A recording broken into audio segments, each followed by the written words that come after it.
I'm chairman of the NFU Biotechnology Working Party and I farm in Somerset. I'm Philip Hosking, chairman of the Small Farms Association. David Disney, farmer from Tiverton. I'm Mark Rook, I'm a farmer from North Yorkshire. Martin Longley, I'm a small organic farmer from Yeovil. Richard Betton, hill farmer from the north of England. I'm Henry Gent and I'm a farmer in Devon.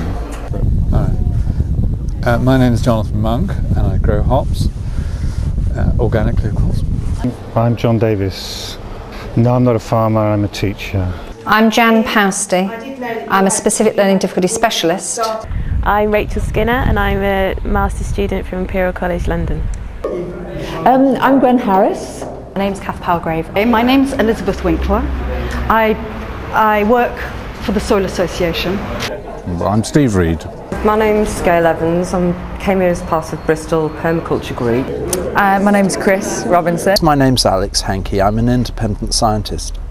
I'm Vicky Nichols. I'm David Taylor and I'm running for the Green Party in the European elections next year. My name's Claire Devereux. I'm director of the 5 Year Freeze campaign and I sit on the steering board which is overseeing the public debate. Phil Dale, a member of the steering board. And I heard of the event through Taunton Greenpeace. I heard of the debate because I've been following it for quite a while because I work for Friends of the Earth. I heard about the debate through Taunton Friends of the Earth. I heard about it through Carmarthen Concern. Through the Soil Association, we're actually organic dairy farmers in the area. Through the NFU. It was in the NFU Farmer Facts email system. Received it by email, but really it was just coincidence. I think I heard about the debate on the web actually. I think, or maybe I just got an email message about it. I actually hadn't heard of it at all, and I was sitting in a cafe in town and heard it on the local radio there, and finished work and came. So I was also very angry that I didn't know about it. I heard about the debate via a scrap of paper somebody gave me from a health food shop, and without that I wouldn't have known about it. I hadn't actually heard anything on the news or in the newspapers or anything like that. So it was a kind of word of mouth event. My neighbour here told me just about it this morning and said there was a public debate this afternoon on GM. Was I interested and did I want to go?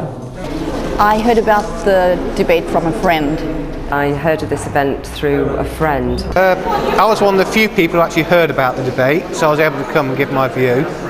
There's been no information about it. The first I heard about it was when my friend phoned me up to say you've got to go to this meeting. I just had a last minute invitation on someone else's ticket. All right, well I heard about the debate on this morning's BBC News.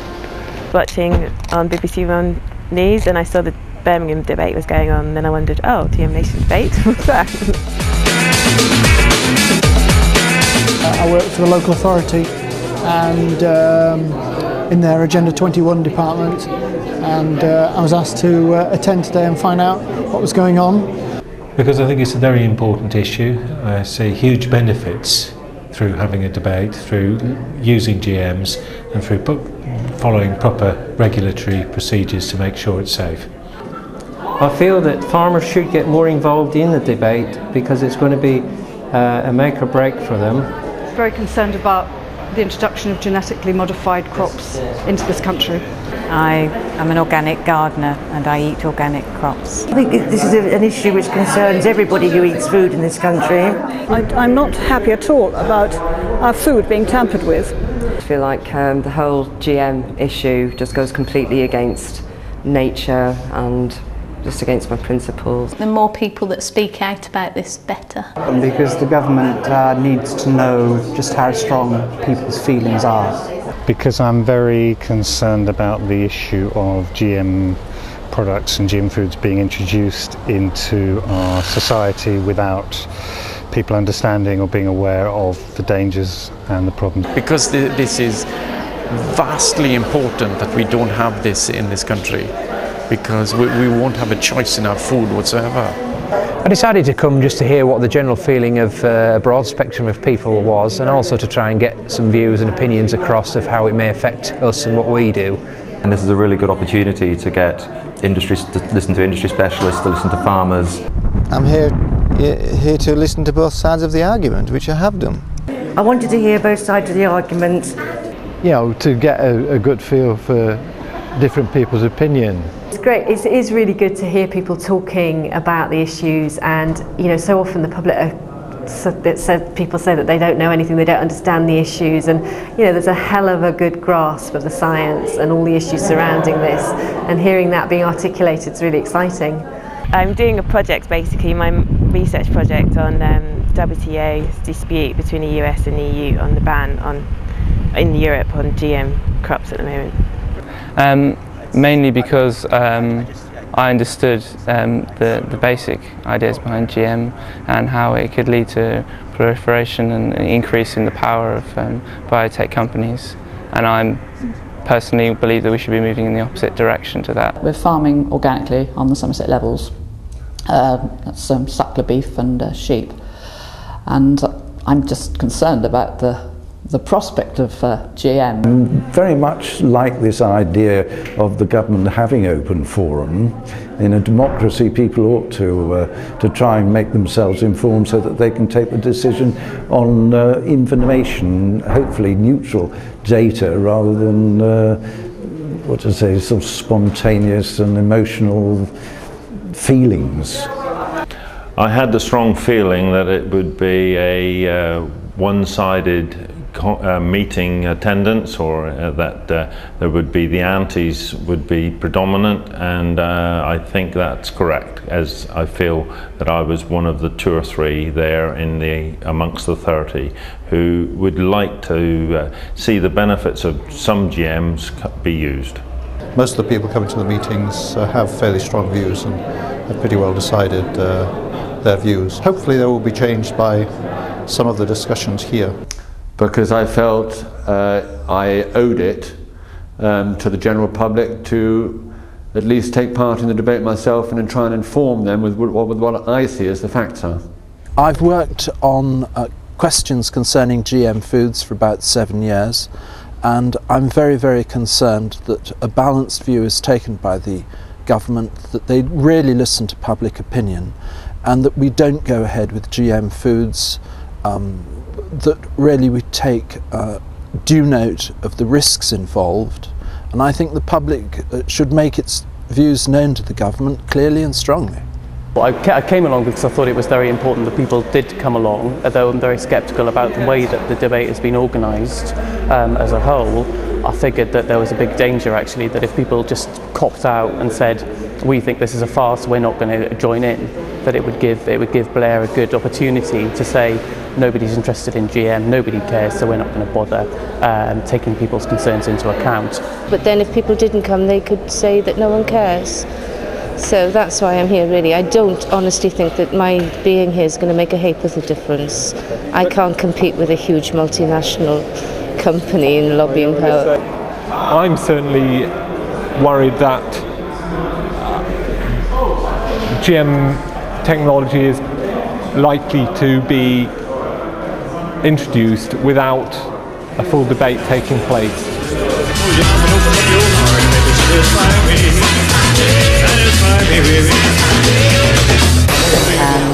I thought it was really good, mainly because nearly everybody who spoke is anti it being pushed onto us right now. The movement was anti-GM, which is my position, and I think that, yeah, I think it went very well. I think there was a good, vivid debate. It did get a bit scientific at times, and the complexities of it lost a few people, but I think we came back to the real issues which we were all concerned about towards the end. It was well contested across the floor. Once it became focused that this was a conversation and a debate about the GM issues and commercialisation in this country, Great Britain, rather than the third world issues and all the rest of it. What I've been really struck by is how well informed people are. And the people who come obviously care very, very much about, they don't want GM food, they don't want to eat it, they're very concerned about the knock-on effects for health, for the environment, for other people, for developing countries, and their knowledge is profound. It came out about 80% against GM, and I think that really reflects public opinion. And there's a lot of anti-GM people there, but I just think it would be better to have a better understanding. The public would be far better to have a better understanding how GM works, and then they would know of the advantages of GM from a farmer's point of view. Somebody made a wonderful point in the meeting about whether we should commercialise crops in the UK, and it was simply that there's 22 miles between us and mainland Europe, and that if we went GM free as a country, as Britain, that would give us a tremendous commercial advantage. I was quite reassured to a degree about the concerns that are shared by both general public, farmers and consumers. It was really good to be able to speak to so many different types of people and listen to so many different views. It was very useful. I'm a bit disappointed with the debate because the problem with any debates is that they are self-selecting. The audience tends to be self-selected if they have a particular interest in the subject, and so one tends to have a preponderance in the audience of people who already have pretty set views. I mean, it's certainly not reaching ordinary members of the public, which is what I would have liked this to have done. It does seem to be a bit of a closed shop. There's not many just sort of random members of the public here. They're all people who've got interests one way or the other. I don't think it's a really representative group. It was a very middle class debate, and that probably 90% of the population don't care and aren't interested. I was pleased to see that so many people came. I was disappointed to see that not more people came. A bit disappointing that it wasn't more widely publicised, so that a lot more real people who don't work in this area could have come along as well. I think the wider process has been rather under-publicised, and I think if you're in the know, you know where the debates are, and luckily I'm in the know because through my work. It's been kind of happenstance that I've heard of it rather than any kind of national broadcasting of it. Just haven't seen it advertised anywhere really. It hasn't been well publicised. There was a small line in a local paper. If you look carefully, you'd have seen it. There was insufficient advertising beforehand, so maybe there was a lot of other people whose views weren't heard on this occasion. There should be more opportunity for people to come along, and the whole process should have been longer and more accessible. How does the government, apart from a referendum, how does the government consult? The government asks for meetings such as this, and this is the way to do it. But when one sees the attendance, I tend to think that the other 95% of the population are not particularly interested. This is the busiest time of year, and there's a lot of farmers and people who are working out on the farms who just can't get to these debates. So. It's actually quite difficult to engage the general public, engage the kind of people, cross-section of people. It's not difficult to engage those people who have strong views on both sides, but very difficult to get to people who haven't decided, who are genuinely thinking through the issues. That's a difficult one. I think the people that are most concerned about the subject will turn up at these debates. Unfortunately, I think a majority of people don't know the issues, haven't considered them as being important necessarily, and certainly haven't heard of the national debate on GM. So I think the people that turn up are representative of those people that have thought about it carefully. Well, I don't think it's a particularly perfect process by any means. I think there have been a lot of mistakes made. I think there's been a lot of mismanagement. A bit of a sham, really. It wasn't realistically a public debate. There are so many people that I've spoken to, some being organic farmers, some being conventional farmers, some being just members of the public, who said that they only got to know about the GM debates at the last minute, and were really disappointed that they couldn't get places because there were only limited places. I think the big problems with the debate have come really because people didn't know about it beforehand, that we haven't had access to the materials beforehand, and I don't think they're making a very credible stab at getting a lot of people out there in the real country really talking about this in a way that really they bloody well should be. I think if we'd had another few months, we might have ironed out some of the problems. I'd say it's kick-started the debate. I mean, because we've now got lots of these GM meetings across the country, but the absurd thing, of course, is that they're going to have all their results in just as the whole process is getting underway. I mean, you know, we're going to have more meetings, we're going to have more campaigns, more demonstrations, and you're going to see the opposition building over the next year. But of course, the official consultation will have closed long ago, and they will have got their results in then. There hasn't been enough public awareness of the debate. I mean, they've rushed it through. Sort of doing it now before the results come out in September is absolutely crazy. I mean, they want to sort of get the results and then have the debate. I mean, they've just hurried it through. I mean, they've decided what they want to do, and okay, they're just going through the motions of making a public debate. The actual meeting itself, it was 2 hours long, you know, it's nothing. We had half an hour to debate really, really important questions. It is a bit daft, really, to think that you could come to a conclusion of any real sense within a couple of hours with that number of people. If we'd been able to think of a way of actually going to people in their communities and really talking through these issues, which would have required more money and more time, then I think it would have been a far more satisfying process. It's complete and utterly disgraceful. It's been totally underfunded. It's been almost not publicised by the government at all. The consultation period is much too short, and furthermore it closes before we receive vital pieces of information on the result of the trials. I think it's a government whitewash. To a certain extent, I think it's a bit of a publicity stunt. Oh, well, it's part of the PR exercise.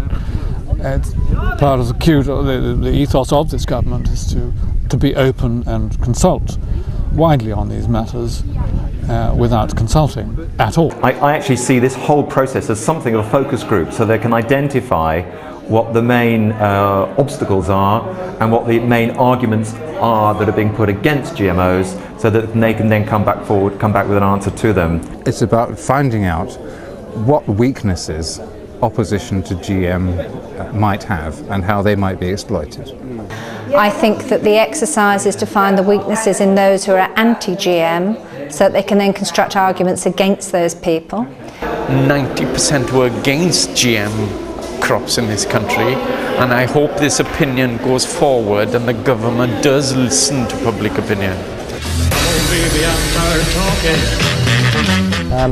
Well, I think any debate and any democratic process needs to take account of what people have voiced as opinions and concerns at these meetings, and if it's not taken account of, I think the democratic process is not being adhered to, and I certainly would be very concerned about that. Because the people that have been to the meetings are all very much against it, I think there might be some influence. I think the way things have moved during the time that the consulting period has been continuing, that they may have to either listen or at least go through the motions of listening. I mean, even like with the government reports that they're coming out with, sort of are not going in favour of GM crops, I think it'd be really scandalous if, you know, at the end of all this they just pressed ahead. I have hope, as always, but I'm not so sure, no. I hope that they will. I certainly think it's essential that we do have a good debate. I'm not quite sure whether the debate is being framed correctly. If the results of this meeting go back, I don't think it will be a genuine result. I don't know. I think the trouble is with GM, it's an argument that if 10% are against it, then they should listen, because it's basically a one-step action that can't go backwards from it, and I'd be pleased if they did listen to it, but who knows. I don't think the government will listen. I'd like to think that they would. If they listened, they would already have stopped it. Will the government listen to anything? I don't think the government really cares about what people think. 2 million people were up in London protesting against invading Iraq, but they still went ahead with it. The government, Tony Blair in particular, is not listening to anyone, but maybe after the Iraqi fiasco he may have to stop and listen. Confidence in the government's at an all-time low. We don't believe a word they tell us about anything, from MMR to weapons of mass destruction. We do not believe the government or their advisors. Why should we believe them on this? I fear that this government won't listen. If I'm allowed to say it, I think Mr Blair is a rather shabby and corrupt man. The big problem is simply the fact that the government is biased to start with, and I don't see there being a lot of likelihood that Tony Blair is going to turn around and say, well, 80%, 90% of people who turned up at these debates don't want GM crops being grown yet. And that certainly seems to be the consensus in this room tonight. I don't think they should be commercialised in the UK, and unfortunately I don't think the government will listen. I think that the general public is making its voice felt, and this would be a very unpopular move. So I suspect it might be the government might do a bit of a euro where they'll just try and push it under the carpet for a bit and maybe try and reintroduce it when they think the climate is more kind. No, because I think they've made up their mind already, and then this is just a stunt basically to show they're covering their backs. I have my strong suspicions that they've already decided on what their response is. Well, if you listen to Michael Meacher, and he says he thinks the decision's already been taken. I hope that they will take them seriously, because it's very clear that the balance of public opinion is strongly against GM food. It's essentially a qualitative study rather than a quantitative, so it's not a matter of counting heads that have this view or that view. It's really a matter of listening to the diversity of arguments and seeing how they impact on the decision. I think they'll listen. I mean, they'll have all the debates, and as I said today, I mean, they'll listen to it, but I think at the end of the day it'll be scientific data, what's been gathered over the last X years from the field scale trials, what'll benefit, it'll say yay or nay to GM crops. I think they will hear the outcome of the debate. The government also have an enormous amount of other pressures, trade pressures and all sorts of other pressures. It will be fed into the mix. What the final outcome is, I don't know. I feel it was just a PR exercise and window dressing. I doubt very much that the government really is interested in what the general public wants to know. They will use it as an excuse to be able to say, we have consulted the country and this is now what we've decided to do. I believe they'll do what they want anyway, and they'll only listen to us if we say what they want, and they can use it. I have very little faith that it's going to influence them. I think they've decided that they want it and they're trying to push it onto us, and I feel extremely angry about it. I think we've seen quite clearly that Tony Blair doesn't really care a great deal about public opinion. He doesn't seem to care that much about right or wrong. He seems to care particularly about maybe Britain's place in the world, his place in history, his relationship with Bush. I really think that this government, or any government, would have real problems dealing with the large, massive global companies they have to deal with. And I'll be very surprised to find a large political party who has the backbone to deal with this. I think the government is definitely is very much under the influence of the present US administration, and it's pretty clear that the present US administration is pro-GM. I think the government is influenced too much by America. We seem to follow the path that America takes, like a lapdog really, or I think poodle other people have expressed it as. I just think America and our government aren't listening to anybody apart from the large companies and big business. I fear that big business, as usual, has a big hand in these things. And someone once said that in America it's $1, one vote, and I think we're going in that direction here. And you listen to Lord Sainsbury, you listen to what Tony Blair said, it's clear that the commercial interests pushing this along are so strong. There's so many millions, if not billions of pounds that have been invested in the biotech industry. I think the decision was made some time ago by government because they're in the pockets of commercial organisations, because it's only commercial organisations that are going to make any money out of this. The people won't, and the farmers in the end won't either. I think it's still really important, the process. I think it's important that people's views are made, because I think there's a lot of other people who perhaps are, at the end of the day, more powerful than the government, who are listening, like food retailers, the food industry, other countries, America even. And I think, you know, whatever our government decides to do, and of course I am pessimistic that they're ever going to listen to the public concerns and make a negative decision, I think it's still really important that the message is given out that the public have legitimate, genuine, well thought out concerns.